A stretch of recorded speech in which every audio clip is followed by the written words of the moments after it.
No Evangelho do nosso Senhor Jesus Cristo, segundo escreveu Lucas, no capítulo de número 11, nós lemos uma passagem muito curiosa. O capítulo começa dizendo assim: de uma feita estava Jesus orando em certo lugar. Quando terminou, um dos seus discípulos lhe pediu: Senhor, ensina-nos a orar, como também João ensinou aos seus discípulos. Nós vemos deste versículo bíblico aqui que a vida do nosso Senhor Jesus Cristo era marcada por momentos de intimidade com o Pai e momentos também de intimidade com as outras pessoas.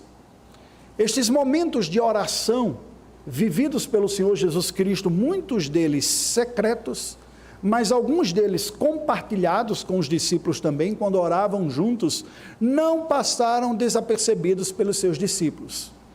Vindo eles da tradição judaica, estavam todos acostumados à prática da oração.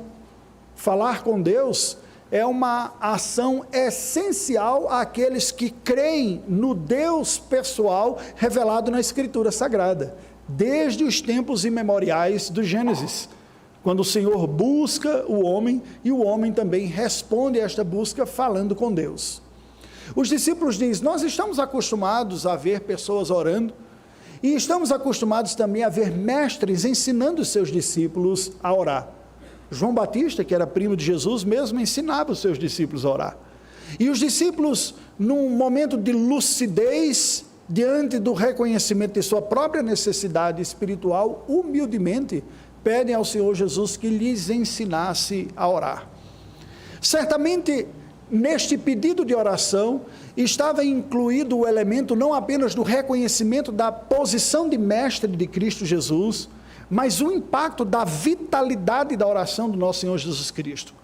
Como a Bíblia diz em uma outra ocasião, no Evangelho segundo Mateus, que o Senhor Jesus Cristo falava como quem tem autoridade, diferente dos religiosos dos seus dias, nós podemos dizer por extensão também que ele orava como quem tem autoridade, diferente daquelas orações performáticas dos religiosos dos seus dias, que Cristo até alerta contra. Fala, existem muitas dessas orações que são feitas em público, que são pura performance religiosa diante dos homens e para os homens, ao ponto de Cristo dizer que eles já receberam a recompensa da oração, assim que diziam amém, porque o desejo, na verdade, era receber a apreciação e o louvor dos homens. Então, o Senhor Jesus não apenas falou sobre a intimidade com Deus em oração, mas experimentou uma vivacidade, uma vitalidade, uma continuidade e uma importância reconhecida na sua vida ministerial quanto à oração para com Deus.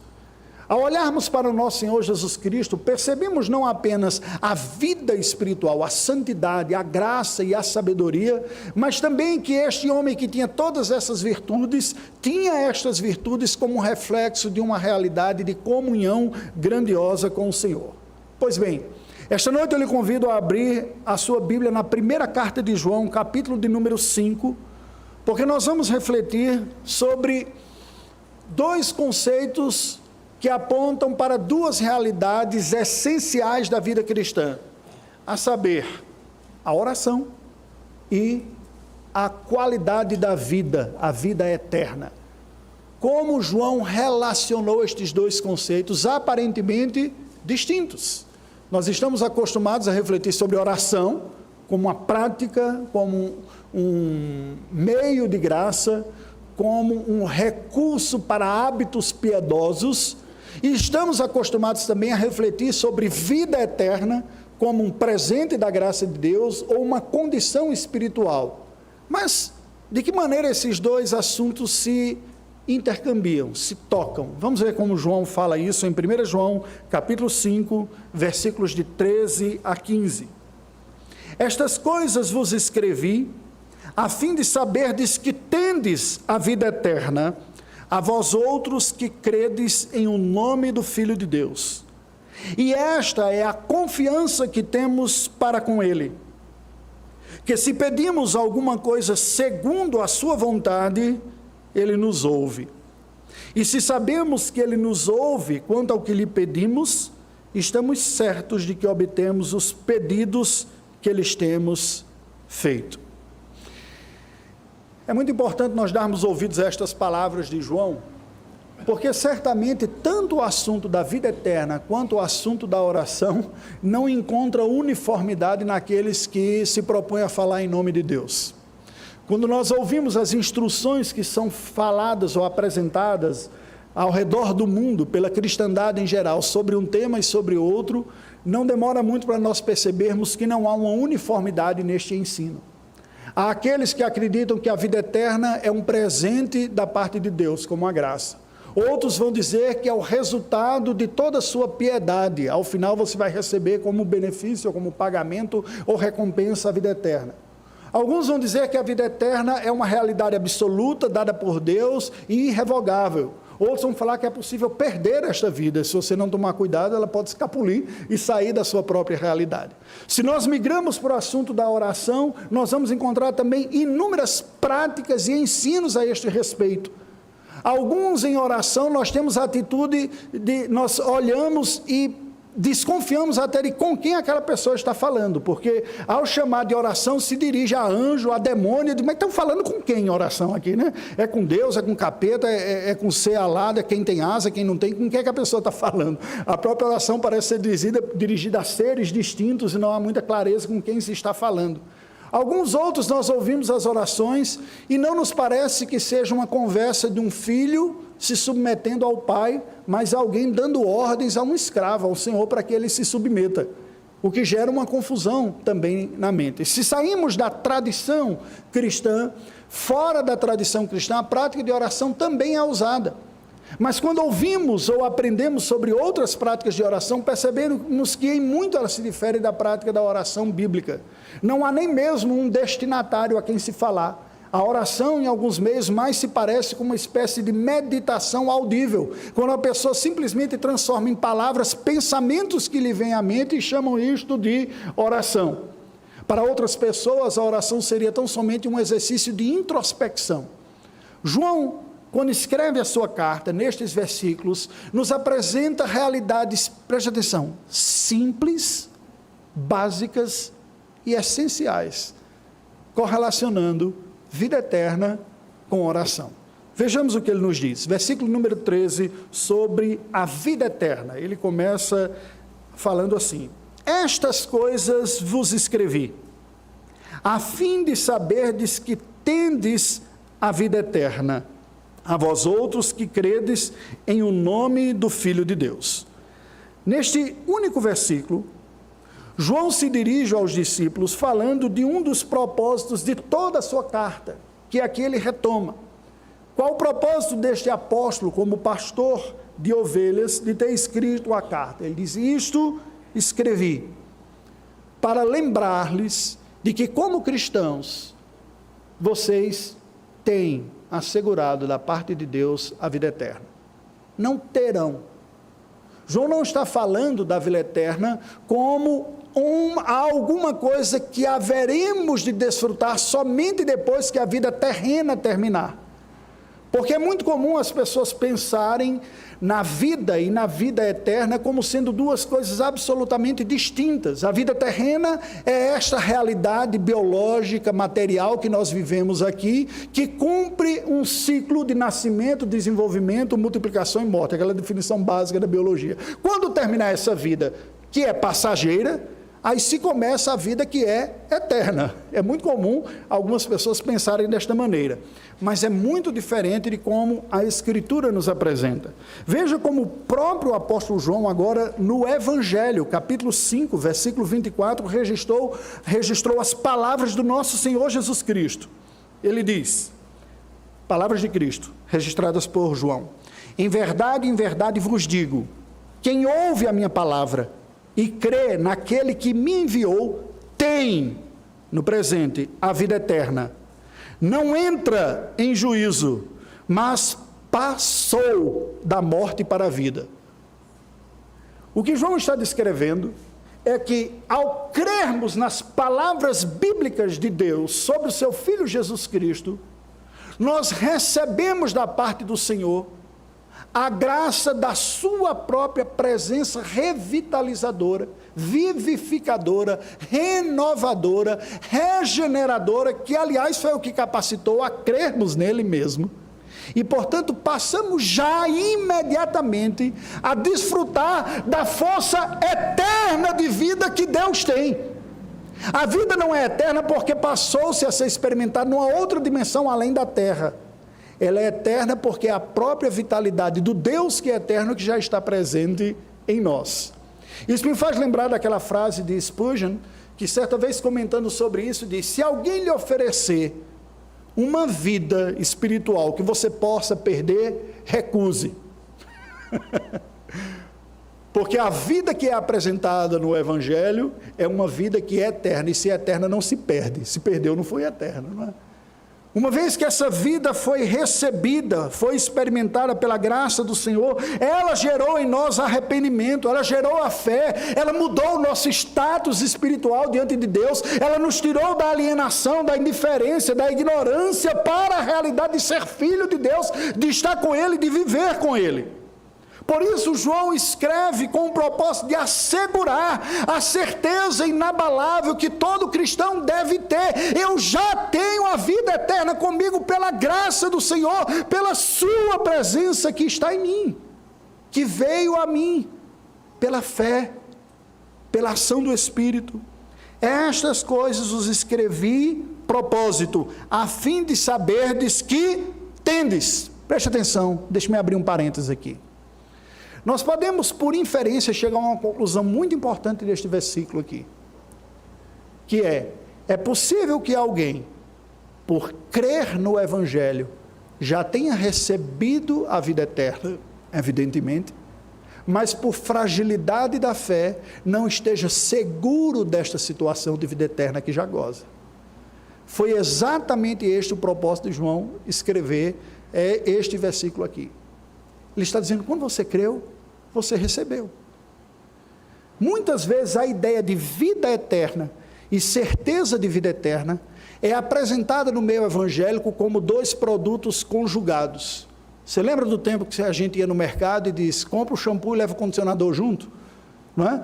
E você diz: não, mas eu quero só o shampoo. Diz: não, mas se você tem um, você leva o outro. Aí depois vem uma legislação aí que você pode comprar fracionado as coisas, ninguém é obrigado a levar nada. Mas existe essa mentalidade em muitos evangélicos que a certeza da salvação é o que garante o estado da salvação. Os nossos avós puritanos tiveram a sensatez de separar em duas graças distintas. É tanto que na Confissão de Fé de Westminster são dois capítulos distintos: o capítulo da graça da salvação e um outro capítulo da graça da certeza da salvação. O que João está dizendo é precisamente o seguinte: vocês que creram, vocês já têm. Eu estou escrevendo a fim de que vocês tenham a certeza, não a salvação. A salvação receberam quando creram. A vida eterna eles receberam quando creram. Receberam precisamente até como capacitadora para esta crença. Mas muitos estavam em dúvidas, eram irmãos no início de sua vida cristã, e ouvindo muitas mensagens, como hoje também, tem muitas mensagens por aí, tem muita gente que carrega uma angústia profunda, de certeza e incerteza, de acorda salvo, dorme perdido, acorda perdido no outro dia, morre salvo, não tem coração que aguente.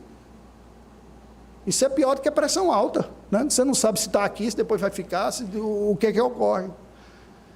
Então João diz: irmãos, eu escrevi para que vocês saibam que vocês têm. Quando o Senhor Jesus Cristo vai falar sobre isso, Ele nos descreve de uma maneira muito bela, porque novamente a tendência nossa como evangélicos é ouvir e interpretar a expressão vida eterna como a realidade pós-morte, não é?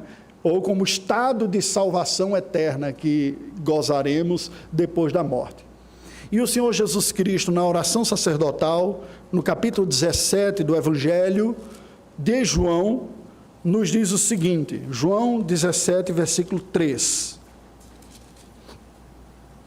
E a vida eterna é esta, que te conheçam a ti, o único Deus verdadeiro, e a Jesus Cristo, a quem enviaste. Que bonito, não é? Enquanto que nós estamos, às vezes, neuroticamente preocupados se está perdendo, ganhando a salvação a cada dia, o Senhor Jesus Cristo aborda que a essência desta realidade, chamada vida eterna, é uma comunhão, uma nova relação, uma relação de adoção, de afinidade, de familiaridade com o Pai.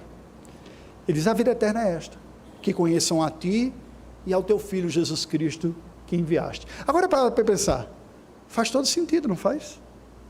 Se nós pecadores que estávamos afastados da comunhão com Deus por causa dos nossos pecados, cremos no nosso Senhor Jesus Cristo, na sua obra, fomos purificados dos nossos pecados, lavados, perdoados, aceitos na família de Deus, tornados seus filhos. A vida eterna é precisamente a qualidade desta nova vida que passamos a experimentar agora, sendo conhecido de Deus e conhecendo Deus e tendo acesso a Ele através de Jesus Cristo. O que é esta vida eterna? Não é simplesmente um novo estado da alma, mas é uma nova relação com Deus, não mais de alienação, não mais de distância. E veja, e porque precisamente é possível, e João estimula aqueles que estão ouvindo a saberem que eles estão num estado de segurança, porque o Deus que deu o seu Filho Jesus Cristo é o Deus gracioso, acolhedor, perdoador, sustentador, preservador. Há muitas pessoas que não entendem a convicção, aí sim vou retomar o ponto, a convicção da vida eterna, a certeza da vida eterna por parte de uns cristãos que dizem, mas como é possível? Quem você pensa que é para dizer que tem a vida eterna? A pessoa muitas vezes não tem a coragem de dizer, mas ele fica pensando, eu estou ralando aqui, tentando dar esmola, fazer oração, né? Não matar o vizinho ou a mulher, sei lá, e estou aqui e não tenho certeza, e esse cara pinta e borda, agora ele tem uma vida eterna. Você está pensando o quê? Que assim é? Porque o que está por trás do pensamento é precisamente a lógica da retribuição e do mérito. E o que o Evangelho nos lembra é que vida eterna é uma ação da graça de Deus de resgatar pecadores. E Deus o faz como? O faz pelo Evangelho.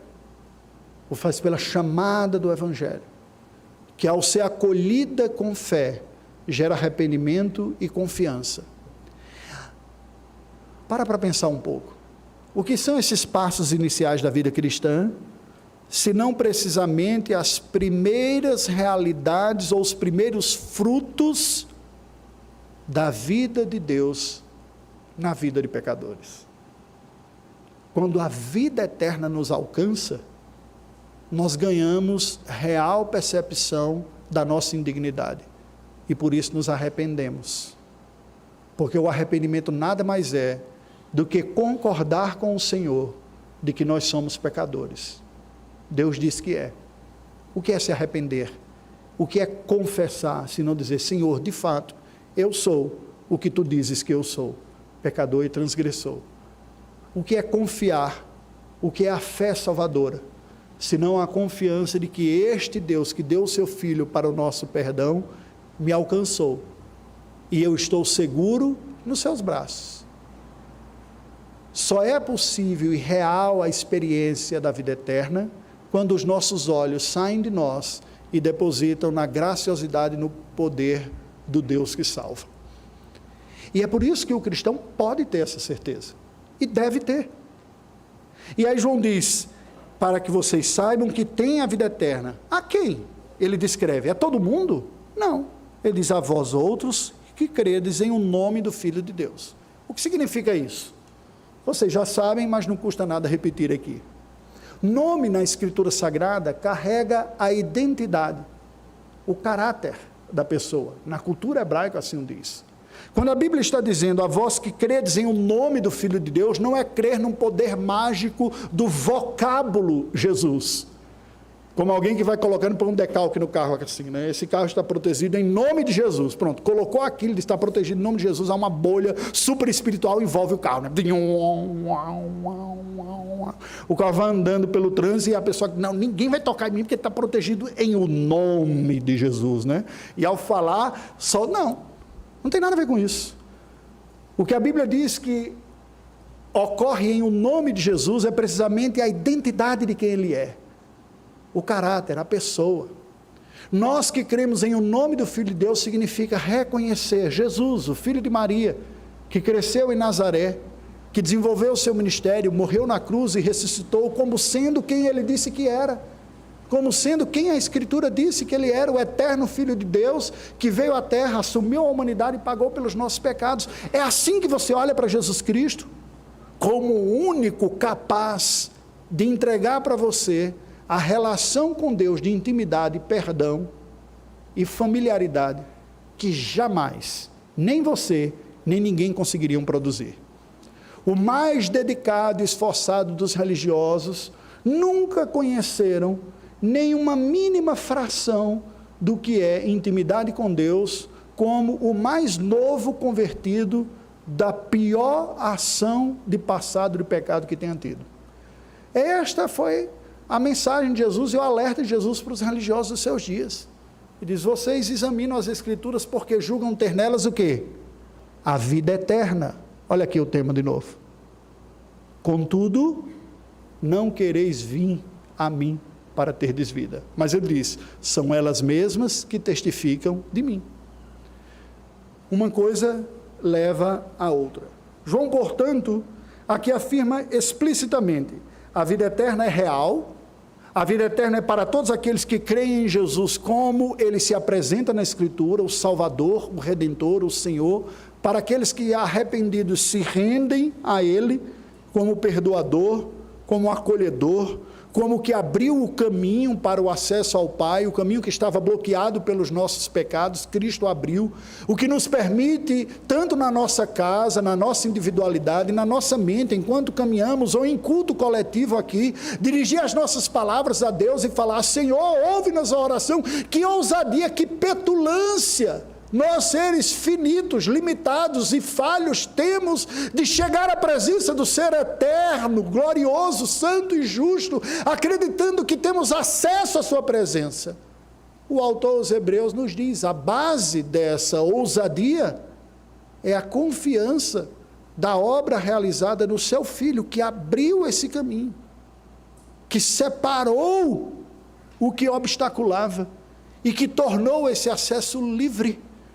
E por isso os cristãos não carregam mais a insegurança, o medo de não conseguirem chegar à presença de Deus. Por quê? Não porque eu sou melhor, não porque eu sei fazer uma oração mais bonita do que o outro, não porque eu tenho um acumulado conhecimento teológico, mas porque Jesus me garantiu esse acesso.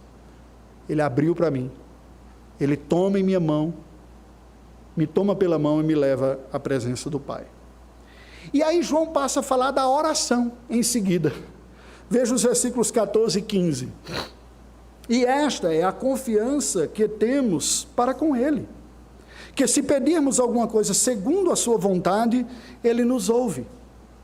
E se sabemos que Ele nos ouve quanto ao que lhe pedimos, estamos certos de que obtemos os pedidos que lhe temos feito. Não é curioso como João relaciona a vida eterna com a prática da oração aqui? E por que ele correlaciona estas duas? Porque elas estão correlacionadas de uma forma prática na nossa vida.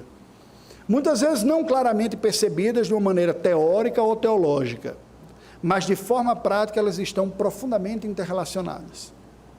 Quanto maior for a minha clareza, convicção e adesão do quão Deus me está disponível e acessível pela fé em Cristo, mais vigorosa, viva, profunda e real será a minha prática de oração. Preste atenção, e vice-versa.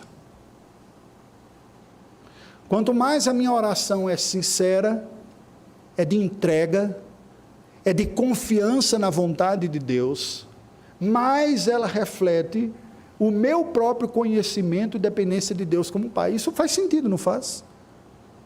Pensa nas nossas relações humanas.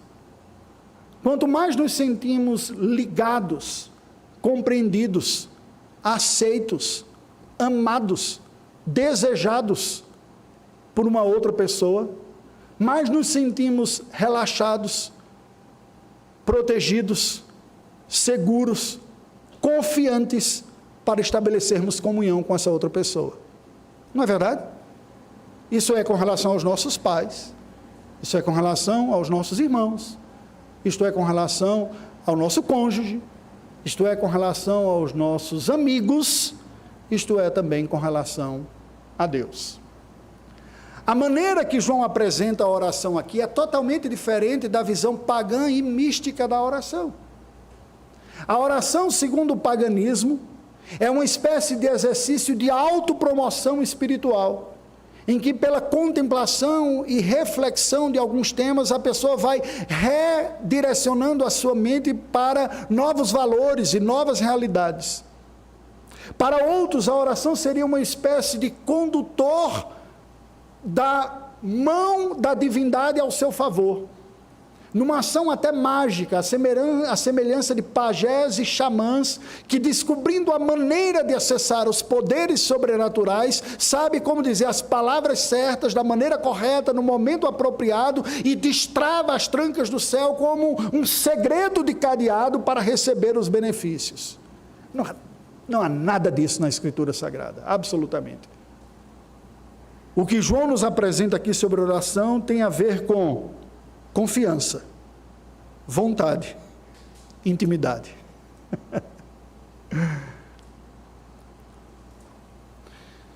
Esse mesmo Senhor Jesus, segundo João descreveu no Evangelho, capítulo número 11, no episódio da ressurreição de Lázaro, versículo 42, assim as palavras de nosso Senhor Jesus Cristo foram registradas por João.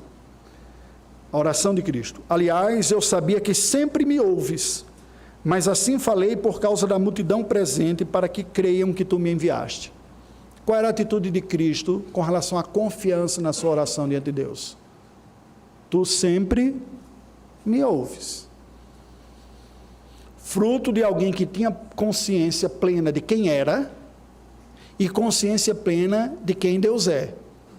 E é exatamente o resultado da consciência plena de que Deus é o seu Pai eterno, glorioso, gracioso e bondoso, que lhe capacitava jamais na sua vida duvidar de que Deus acolhia suas orações e tinha um bom propósito para consigo. Às vezes a gente olha para o nosso Senhor Jesus Cristo quase como sendo, também era Jesus, né? Você já ouviu coisa desse tipo? Dizer assim, olha, não é assim que Jesus quer que você faça. Jesus não agiu dessa maneira. E muitas vezes a gente diz ou ouve outra pessoa dizer, mas também Jesus era Jesus, né? Você já ouviu isso? Mas esse Jesus que era Jesus, era um humano. E foi tentado em todas as coisas, diz o texto de Hebreus. E nós não devemos diminuir a realidade, a intensidade das tentações que ele experimentou. A fome não foi menos fome em Jesus porque ele é filho de Deus, porque ele era filho do homem também, e era humano. A dor não foi menos dolorosa porque ele era divino, porque ele também era humano. A traição não foi menos amargurante na sua alma porque ele era divino. O abandono não foi experimentado como menor abandono. Tudo isso foi verdade. E por isso mesmo que o Senhor Jesus experimenta uma profunda dependência e reinterpretava a vida, os desafios que tinha diante de si, não baseado nas evidências das circunstâncias, mas na certeza das identidades de Deus como seu Pai e dele como seu Filho amado. Não é à toa que antes de iniciar o seu ministério, por ocasião do seu batismo, o Pai proclama do alto, este é o meu Filho amado em quem eu tenho prazer. É esta realidade que está profundamente sedimentada no coração do Filho de Deus. E veja, e que não lhe veio de uma forma miraculosa, ou até mesmo, mas ele era Deus, Filho, Trindade, sabe como é? Ele nunca duvidou disso. Ele também foi ensinado na sua condição de criança. Ele está no templo com os 12 anos, debatendo com os doutores da lei, certamente decorrente do aprendizado que foi recebendo de sua mãe, do seu pai. Ele aprende, ele crê, e ao crer, ele enfrenta a vida baseada no que crê sobre quem ele é e sobre quem Deus é. Aí você diz, mas pastor, como eu posso ter essa convicção? Porque Jesus não tinha pecado. Aqui está, preste atenção, aqui está o poder da mensagem única do Evangelho. A mesma convicção de ser amado, de ser aceito, de ter Deus aprazível a si, que havia no Filho de Deus, nos está disponível pela fé na obra do Filho de Deus. É o que a Bíblia diz quando diz, ele é as primícias. Nós somos co-herdeiros com Cristo. O que ele conquistou para mim foi os benefícios a tudo aquilo que ele adquiriu por direito de obediência e estendeu para nós os que cremos. De tal maneira que quando eu olho para mim no espelho eu vejo um pecador, e quando eu olho para o céu eu vejo um Deus santo, mas no meio do espelho do céu eu vejo uma cruz que tornou possível o pecador ser aceitável diante do Deus santo, amado, acolhido e assegurado toda a boa vontade. Não é precisamente isso que a Escritura diz quando Paulo afirma que toda a sorte de bênçãos nos foi dada em Cristo Jesus nas regiões celestiais. É precisamente isto. É esta certeza que deve nos mover, e aí João diz, esta confiança, verso 14. Qual é a confiança que nós temos para com Ele, para com Deus? É que se pedimos alguma coisa segundo a sua vontade, Ele nos ouve. Percebe que a ênfase é diferente?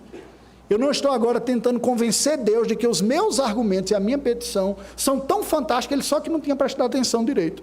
Tem gente que ora, parece que Deus está caducando, né? Senhor, deixa eu te dizer uma coisa, se o Senhor fizesse isso para mim, não seria uma boa ideia? Por acaso, algum de nós aqui acredita que vai conseguir apresentar a Deus em oração uma proposta melhor do que Ele mesmo já não tem para nós?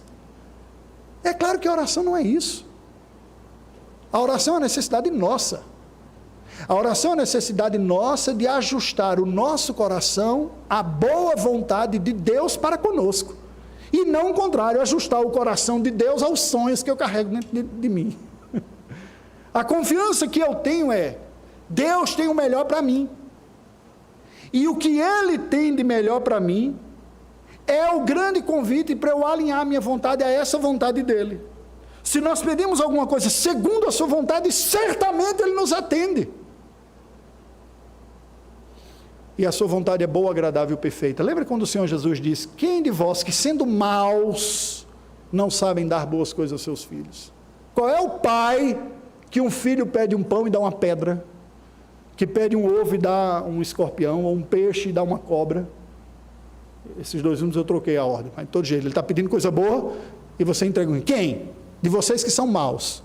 Ele diz, quanto mais o vosso Pai Celestial não vos dará as coisas boas ou o Espírito Santo àqueles que lhe o pedirem. Irmãos, eu confesso para vocês que na minha falta de fé, na minha falta de confiança, sendo exortado por versículos como esse, não poucas vezes eu orei a Deus dizendo, Senhor, o teu filho falou que tu darias coisas boas àqueles que pedissem e daria o Espírito Santo. Eu preciso dessa graça do teu Espírito trabalhando no meu coração. Que por pecado e por incredulidade, não poucas vezes duvida de que o Senhor tem é o melhor. Por pecado de incredulidade, eu caio muito mais do que eu gostaria de admitir para vocês aqui de púlpito.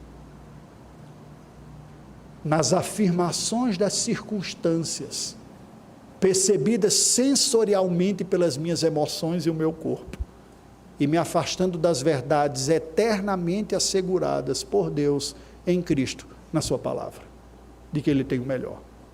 Esta é a única forma de nós entendermos a afirmação bíblica de que Ele opera conjuntamente todas as coisas para o bem daqueles que amam a Deus. Nós não estaremos livres do mal, não estaremos livres da dor ou do sofrimento, mas Deus não é Papai Noel, Ele é Papai do céu. Ele tem uma coisa boa para nós, e o principal do que Ele tem de bom para nós é nos moldar a imagem do seu Filho. E João conclui, versículo 15, e se sabemos que Ele nos ouve, que Ele está atento, quanto ao que lhe pedimos, estamos certos de que obtemos os pedidos que lhe temos feito. Sabe por quê? No final das contas, o problema não é se a gente sabe dizer as palavras bonitas, se a gente sabe dizer as palavras certas, se a gente aprender o jeito de encurralar Deus no canto, definitivamente isso é puro paganismo. De a gente forçar Deus depois de campanha de 7 dias, de jejum, de oração, de sacrifício, nessa troca mercadológica, mesquinha. Porque eu confesso assim, para crer num Deus desse é melhor ser incrédulo. Um Deus que se vende, igual uns políticos que se vendem aí por um troca-troca. O problema não é esse. O problema está em a gente conseguir acalmar a alma, na certeza de que Deus é Pai, de que Ele é bom. O problema está quando a angústia vem, quando a dor vem, e nós oramos e não sentimos o alívio, e o coração continua pesado, e a angústia continua presente, e a dor parece que aumenta, e a noite parece que fica mais escura. O problema está aqui. O problema não está porque nós somos incompetentes em acessar o joystick espiritual da oração certa para fazer as coisas acontecerem, e destrancar o céu e começar a receber as bênçãos que queria, não. O problema está precisamente quando o foco está em nós, no que eu quero, no que eu gosto, no plano, no roteiro que eu tinha, que era tão bom, e eu não sei por que Deus não está atendendo. A angústia de Jó não foi essa? Eu quero uma audiência com ele, para explicar, eu quero que ele me mostre o que está errado aqui.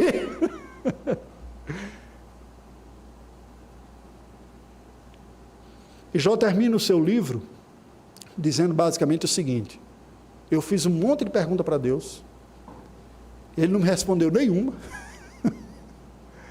mas o que eu precisava, Ele me deu e me respondeu. Eu creio que é isso que o João está dizendo aqui. A confiança que nós temos é que Ele nos ouve, e se Ele nos ouve, Ele nos atende, e Ele nos atende quando a nossa vontade se alinha à dEle. É esta a resposta da oração bíblica, e não porque nós conseguimos descobrir como alinhar a vontade de Deus à nossa. Vocês sabem, o exemplo máximo disso é o Senhor Jesus, na noite da traição, quando diz: Pai, seja feita a tua vontade, não a minha.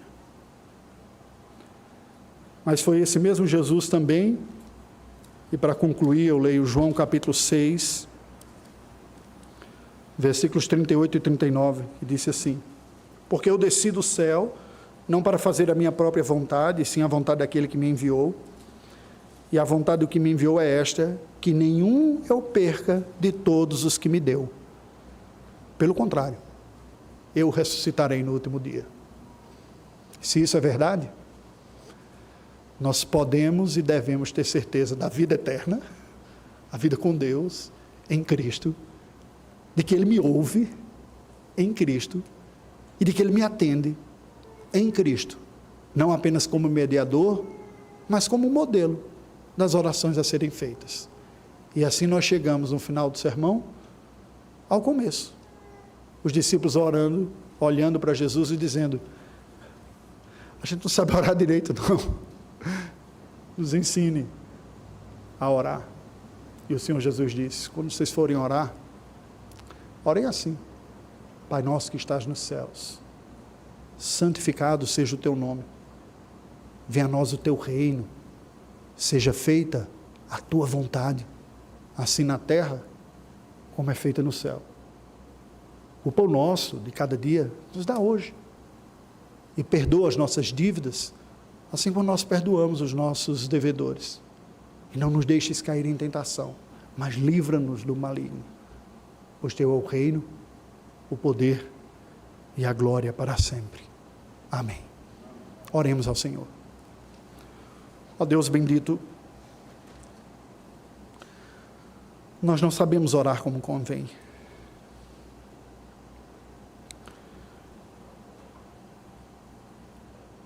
E precisamos reconhecer que a nossa incapacidade de orar como convém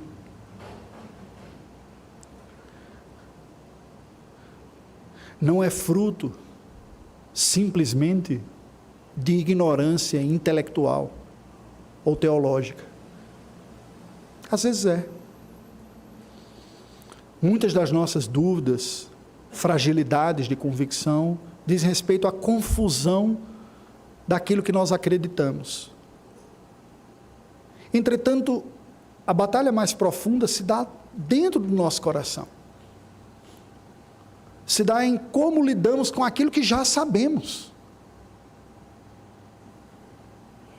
A nós que somos cristãos, que somos teus filhos, Senhor Deus, reconhecemos que muitas vezes nosso problema não se trata de ignorância, mas na verdade de incredulidade.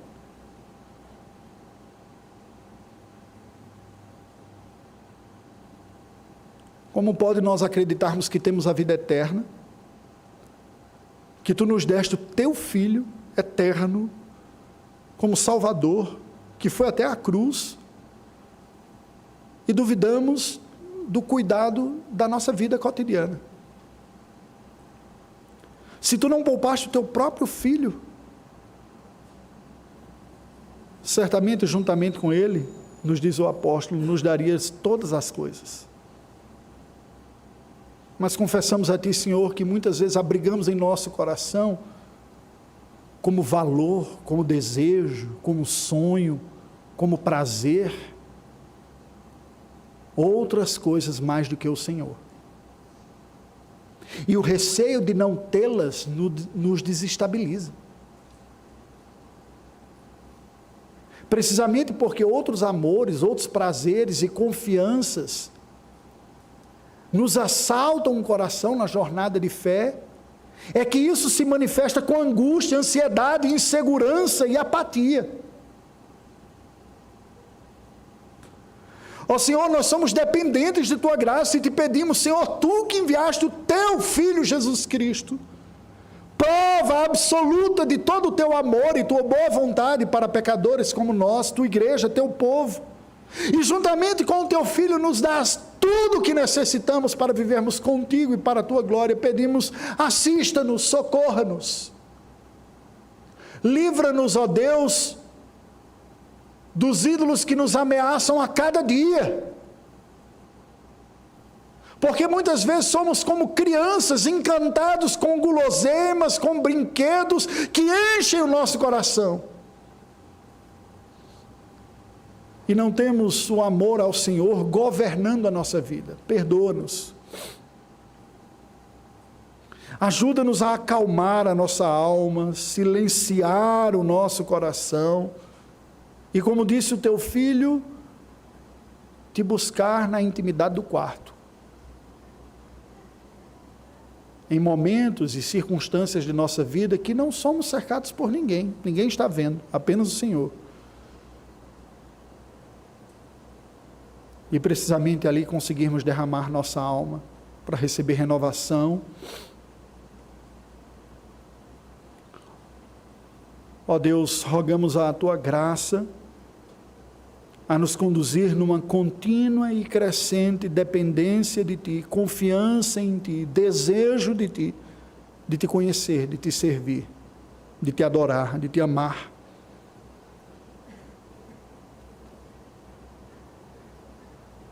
Oramos em nome do Teu Filho. Amém. Colocai-vos em pé e recebei a bênção nesse instante. Que a graça do nosso Senhor e Salvador Jesus Cristo, o amor de Deus, o nosso Pai, a comunhão, as consolações e o poder do Espírito Santo repouse sobre vós e sobre todos os filhos de Deus espalhados por sobre a face da terra, hoje e sempre. Amém.